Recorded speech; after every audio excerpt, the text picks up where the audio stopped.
Welcome to infinity law house YouTube channel. আমি বিপ্লব কুমার শীল আপনাদের সাথে আছি আজকের বুক রিডিং কন্টেন্টে। আমাদের আজকের বুক রিডিং কন্টেন্টের বিষয় চেক ডিজনার মামলার পদ্ধতি, কেস রেফারেন্স সহ। বইটির লেখক বিধান বিশ্বাস, অ্যাডভোকেট, হাইকোর্ট বিভাগ, Bangladesh supreme court. Infinity law house YouTube চ্যানেলে আইনের বুক রিডিং কন্টেন্ট ভালো লাগলে অবশ্যই চ্যানেলটি সাবস্ক্রাইব করে দিবেন এবং ভিডিও লিঙ্কগুলো পরিচিত জনের মাঝে শেয়ার করে দেওয়ার জন্য বিশেষভাবে অনুরোধ থাকবে। এবং ইতিমধ্যে যারা ইনফিনিটি ল হাউস ইউটিউব চ্যানেলটি সাবস্ক্রাইব করেছেন তাদেরকে অসংখ্য ধন্যবাদ। তো চলুন শুরু করা যাক আমাদের আজকের কন্টেন্ট, চেক ডিজনার মামলার পদ্ধতি। মামলার ধরন। চেক ডিজনার মামলার অপরাধের প্রকৃতির উপর ভিত্তি করে সিআর নালিশি মামলা, কমপ্লেন্ট রেজিস্টার কেস হয়ে থাকে।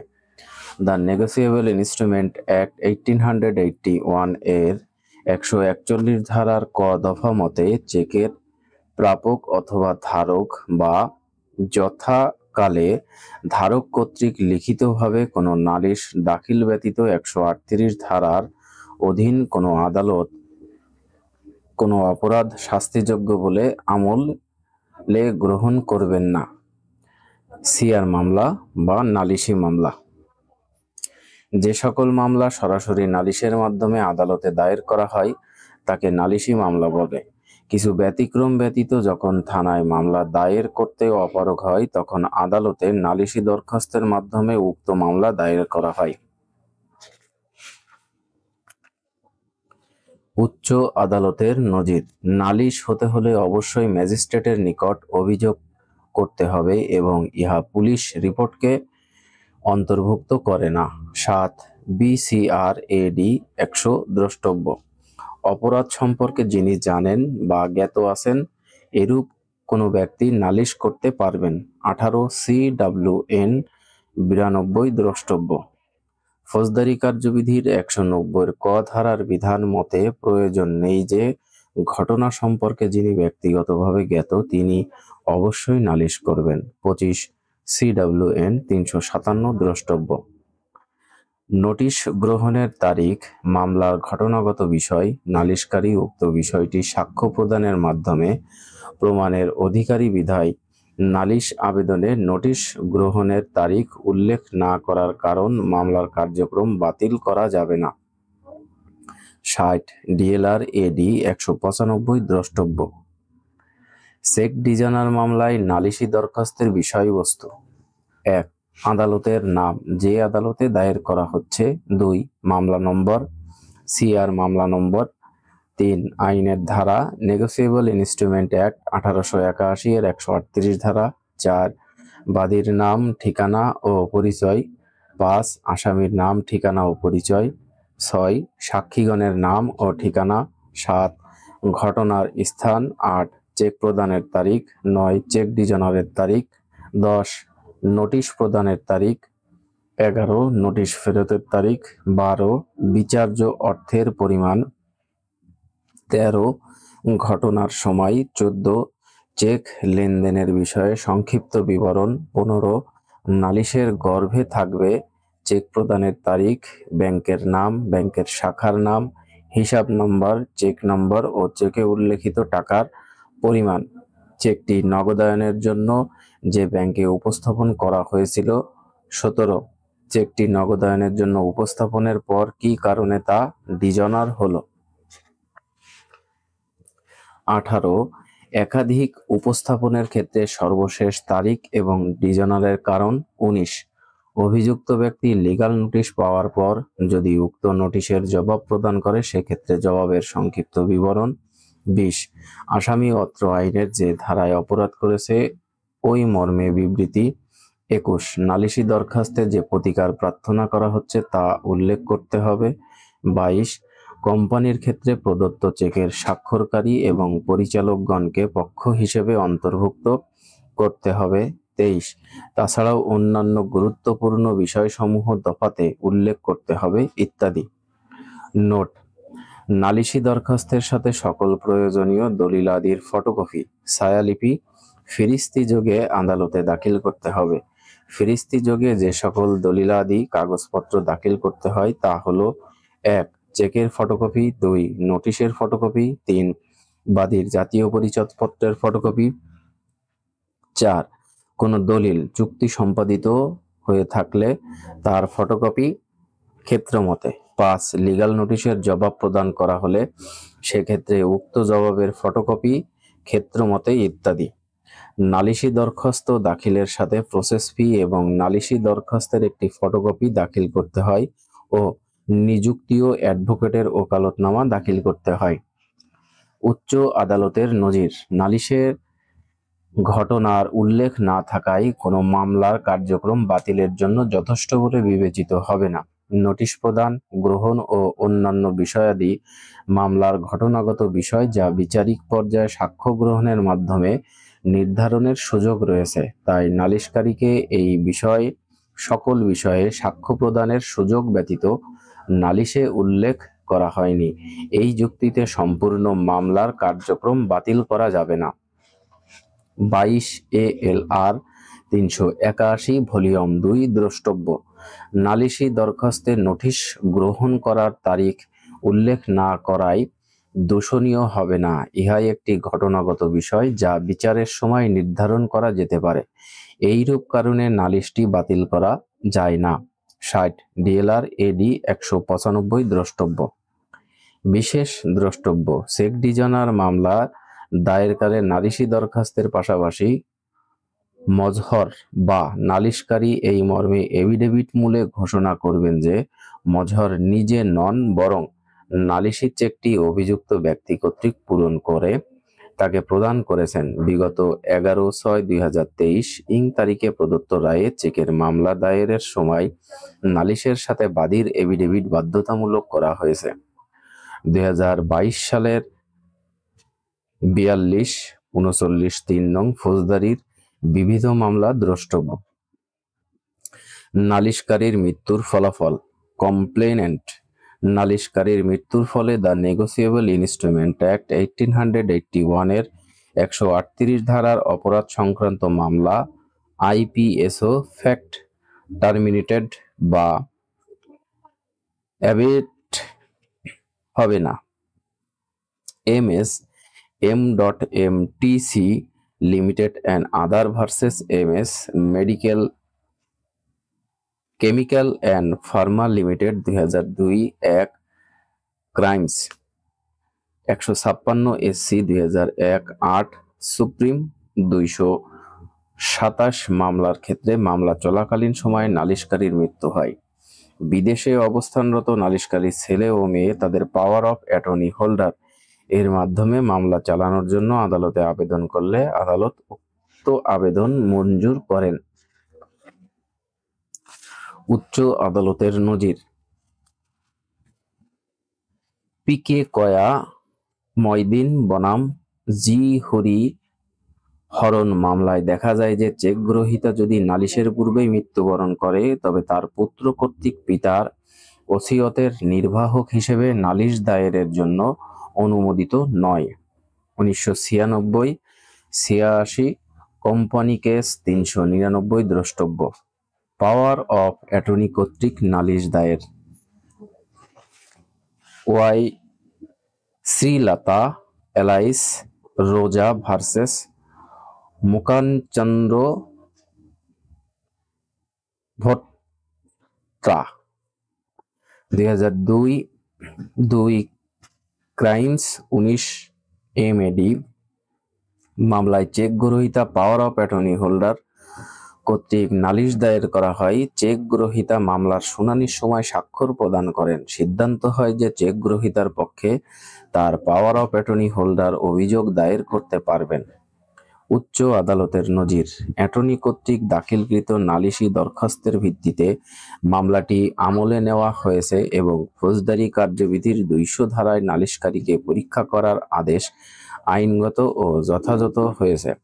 53 DLR AD 17 দ্রষ্টব্য: চেক গ্রহীতার পক্ষে তার অ্যাটর্নি চেক ডিজনার সংক্রান্ত NI অ্যাক্টের 138 ধারার অপরাধের জন্য নালিশ দায়ের করতে পারেন এবং বিজ্ঞ ম্যাজিস্ট্রেট ক্ষমতাপ্রাপ্ত অ্যাটর্নির জবানবন্দি ফৌজদারি কার্যবিধি 200 ধারা অনুযায়ী গ্রহণ করে অপরাধ আমলে নিতে পারেন। 56 ডিএলআর এডি 17 দ্রষ্টব্য।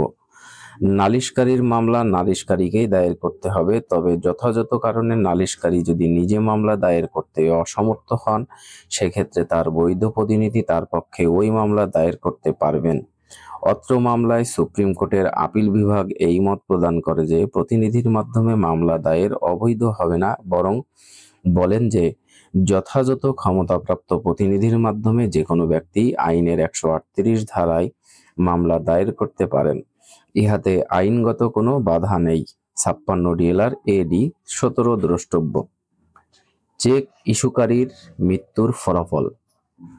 অত্র মামলায় সাধারণ ঘটনা হচ্ছে বর্তমানে মৃত আসামি খলিলুর রহমান যে চেক ইস্যু করেছিলেন তা ব্যাংক হতে ডিজনার হয়েছে, সুতরাং আইনের 138 ধারার মামলার জন্য অপরাধ সংগঠিত হয়েছে। কারণ হিসেবে অপর্যাপ্ত তহবিলের জন্য চেকটি ডিজনার হয়েছে। 57 ডিএলআর 603 দ্রষ্টব্য।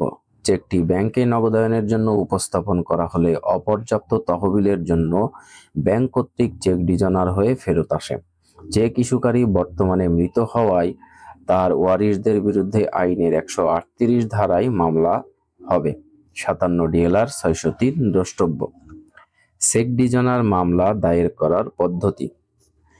দ্য নেগোসিয়েবল ইনস্ট্রুমেন্ট অ্যাক্ট 1881 এর অধীন মামলা দায়েরের ক্ষেত্রে যে ব্যাংকের উপর চেকটি কাটা হয়েছে ওই ব্যাংকে চেকটি কাটার 6 মাসের মধ্যে নতুবা কার্যকারিতা বিদ্যমান থাকাকালীন সময়ের মধ্যে যা আগে ঘটে উপস্থাপনের পর যদি তা অপর্যাপ্ত তহবিল বা অন্য কোনো যুক্তিসঙ্গত কারণে ডিজনার হয় তাহলে ওই বিষয়টি জানার পর অত্র আইনের 138 ধারার বিধান অনুযায়ী 30 দিন সময় দিয়ে টাকা পরিশোধের জন্য চেক ইস্যুকারীকে নোটিশ দিতে হবে।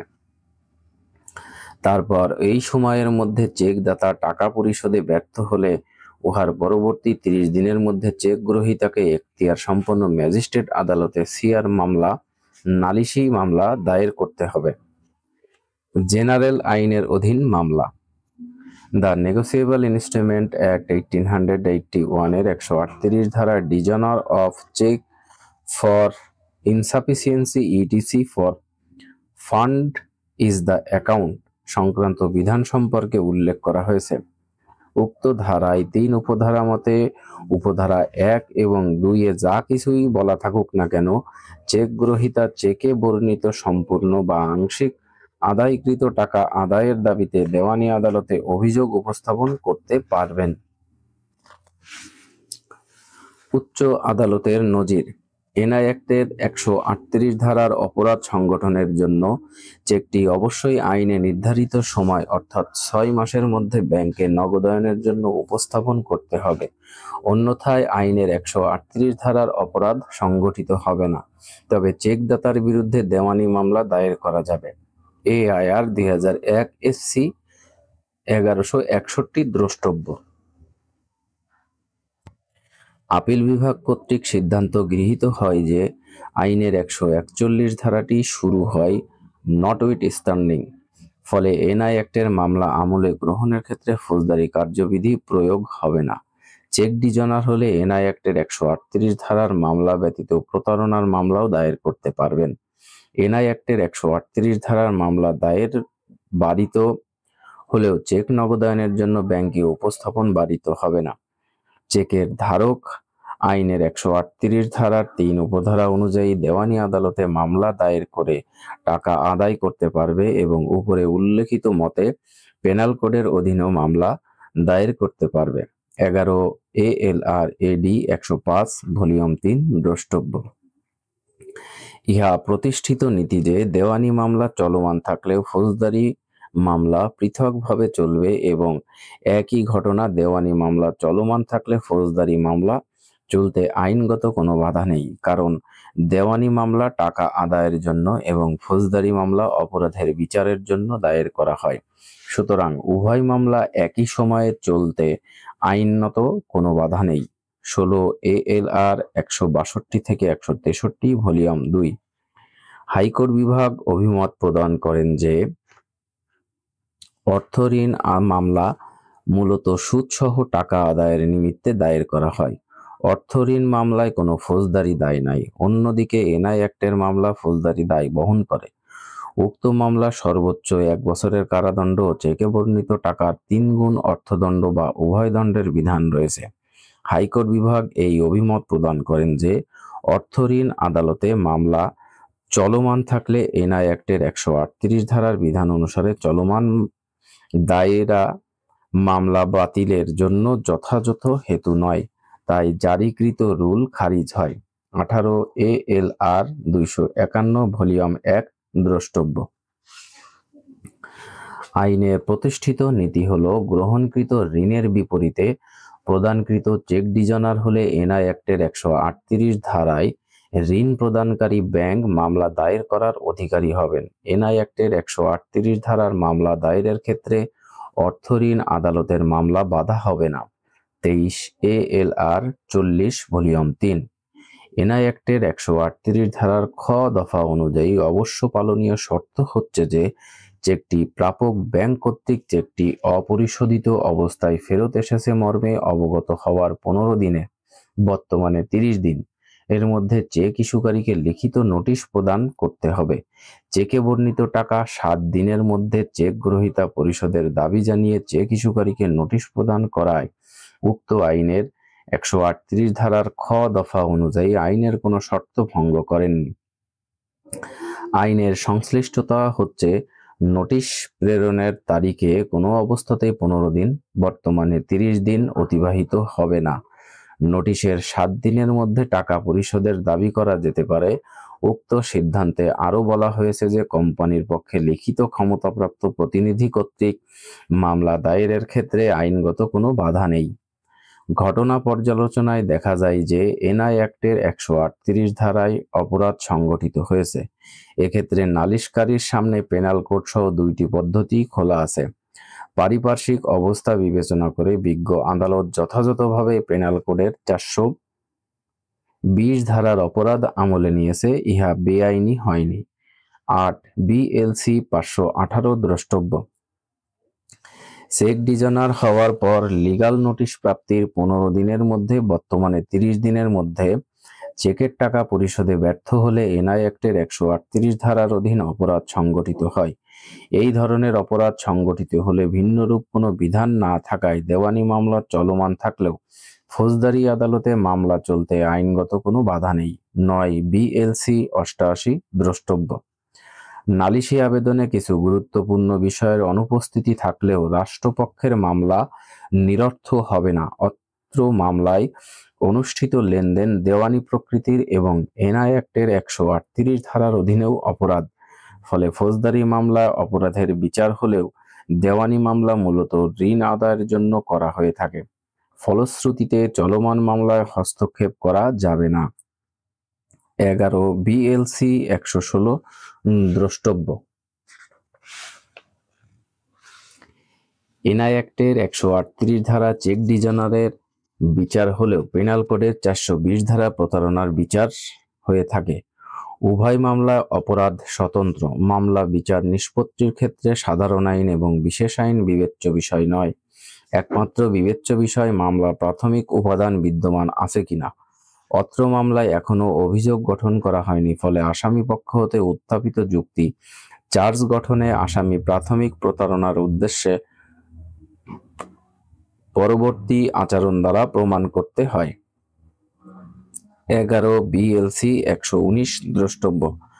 আইনের 138 ধারার কার্যক্রম হস্তান্তরযোগ্য দলিল ডিজনারের সাথে সম্পর্কযুক্ত এবং এই বিষয়ে দেওয়ানি মামলা চলমান থাকলেও এনআই অ্যাক্টের 138 ধারার কার্যক্রম স্বতন্ত্রভাবে চলবে। আসামি কর্তৃক স্বীকৃত যে চেকটি তারিখ প্রদত্ত ছিল, ফলশ্রুতিতে মামলা ঘটনাগত বিষয় বিচারিক আদালত কর্তৃক নিষ্পত্তি ব্যতীত হাইকোর্ট বিভাগ হস্তক্ষেপ করতে পারে না, বিধায় মামলার কার্যক্রম বাতিল করা যাবে না। 13 BLC 428 দ্রষ্টব্য। 44 DLR AD 139 8 BLC 518 49 DLR 464 প্রদত্ত মামলা সিদ্ধান্ত অনুযায়ী চেক ডিজনার হলে পেনাল কোডের 420 ধারার মামলার কারণ উদ্ভব হয়। উপরে উল্লিখিত মামলাগুলোর সিদ্ধান্তের আলোকে অত্র মামলার কার্যক্রম বাতিলের সিদ্ধান্ত গৃহীত হলো। 15 বিএলসি 432 দ্রষ্টব্য। দেওয়ানি মামলা দায়ের করার কারণে একই বিষয়ে চেক ইস্যুকারীর বিরুদ্ধে এনআই অ্যাক্টের 1881 সালের 138 ধারা কার্যক্রম রোধ করা যায় না। 17 বিএলসি এডি 167 দ্রষ্টব্য। এনআই অ্যাক্টের 138 ধারা এবং পেনাল কোডের 406, 420 ধারা পৃথক ও স্বতন্ত্র অপরাধ। একটির স্থলে অন্যটি আনয়ন করা কঠিন হলেও বিজ্ঞ আদালত পেনাল কোডের 420 ধারা অপরাধ আমলে গ্রহণ করে কোনো ভুল করেন নাই। টাকা আদায়ের জন্য দেওয়ানি আদালতে টাকার মামলা দায়ের করার ক্ষেত্রে আইনগত কোনো বাধা নেই। 17 বিএলডি 498 দ্রষ্টব্য। মামলায় চেক ডিজনার সংক্রান্ত অপরাধের অভিযোগ এনে নালিশ দায়ের করেন বিজ্ঞ আদালত এনআই অ্যাক্টের 138 ধারার অপরাধ আমলে নেওয়ার পরিবর্তে পেনাল কোডের 406 ধারায় অপরাধ আমলে গ্রহণ করেন এবং ফলশ্রুতিতে পরবর্তীতে উক্ত ধারার চার্জ গঠন করেন। আসামি মামলাটি বাতিলের জন্য আবেদন করেন। হাইকোর্ট বিভাগ উক্ত বাতিলের দরখাস্তটি নামঞ্জুর করেন। 22 বিএলডি 371 দ্রষ্টব্য। এনআই অ্যাক্টের 138 ধারার অপরাধ এবং পেনাল কোডের 420 ধারার অপরাধ স্বতন্ত্র রূপে ভিন্ন ও স্বতন্ত্র। একটি অপরাধ অপরটি হতে ভিন্ন প্রকৃতির হওয়ায় সংক্ষুব্ধ ব্যক্তি উভয় আইনে মামলা করতে পারবেন। 23 বিএলডি 488 দ্রষ্টব্য। চেক ডিজনার সংক্রান্ত নোটিশ প্রাপ্তির 15 দিনের মধ্যে বর্তমানে 30 দিনের মধ্যে চেকে উল্লেখিত টাকা পরিশোধ না করলে এনআই অ্যাক্টের 138 ধারার অধীন অপরাধ সংগঠিত হয়। যদি উক্ত ধারার অপরাধ সংগঠিত হয় তবে মামলা বিচারের ক্ষেত্রে ফৌজদারি আদালত এখতিয়ারবান দেওয়ানি মামলা বিচারাধীন থাকলেও একই বিষয়ে ফৌজদারি মামলা চলতে আইনগত বাধা নেই। 23 বিএলডি 514 দ্রষ্টব্য। আইনের 138 ধারার অপরাধ আমলে গ্রহণ করতে হলে লিখিত নালিশ দরখাস্তের প্রয়োজন হয় এবং চেক গ্রহীতা বা ধারক কর্তৃক চেকটি ব্যাংকে উপস্থাপন করা হলে অপর্যাপ্ত তহবিলের কারণে চেকটি ডিজনার হলে এই বিষয়ে বিশেষ আইনে মামলা করতে হবে। ইহা একটি স্বতন্ত্র অপরাধ। উহা প্রতারণার অপরাধ হতে আলাদা। সুতরাং সাধারণত পেনাল কোডের 420 ধারার অপরাধ কখনো গ্রহণ ও প্রয়োগ করা কঠিন। 5 বিএলটি 208 দ্রষ্টব্য। এনআই অ্যাক্টের 138 ধারার মামলায় পেনাল কোডের অধীন মামলা আমলে নিতে পারেন, কারণ অত্র আইনের কোনো সুনির্দিষ্ট বাধার বিষয়ে উল্লেখ না থাকায় ফৌজদারি কার্যবিধির কার্যক্রম বাধাপ্রাপ্ত হবে না। 10 বিএলটি 45 দ্রষ্টব্য। এনআই অ্যাক্টের 1881 এর ধারা 138 এবং পেনাল কোডের 1860 এর 406 ধারা ফৌজদারি কার্যবিধির অধীন সৃষ্ট ফৌজদারি আদালত এই আইনের অধীন মামলা আমলে গ্রহণ করতে পারে, কারণ এনআই অ্যাক্ট 1881 এর কোনো ধারা প্রতিবন্ধকতা সৃষ্টি না করায় বিজ্ঞ ম্যাজিস্ট্রেট এই ধারার অধীন দায়েরকৃত মামলা আমলে গ্রহণ করতে পারেন। 10 বিএলটি 415 দ্রষ্টব্য। পক্ষগণের মধ্যে সৃষ্ট বিরোধ দেওয়ানি প্রকৃতির এবং নালিশকারী ব্যাংক আপিলকারী হতে ঋণ আদায়ের লক্ষ্যে বিবিধ মামলা নং 15/1992 দায়ের করেছেন। দেওয়ানি মামলা বিচারাধীন থাকা অবস্থায় ফৌজদারি মামলা চলমান রাখা আদালতের ক্ষমতার অপব্যবহার হিসেবে গণ্য হবে না। শুধুমাত্র ঋণ প্রদান, ঋণদাতা ও ঋণ গ্রহীতা কোনো অপরাধ সংগঠন করেন না। 23 বিএলটি এডি 76 দ্রষ্টব্য।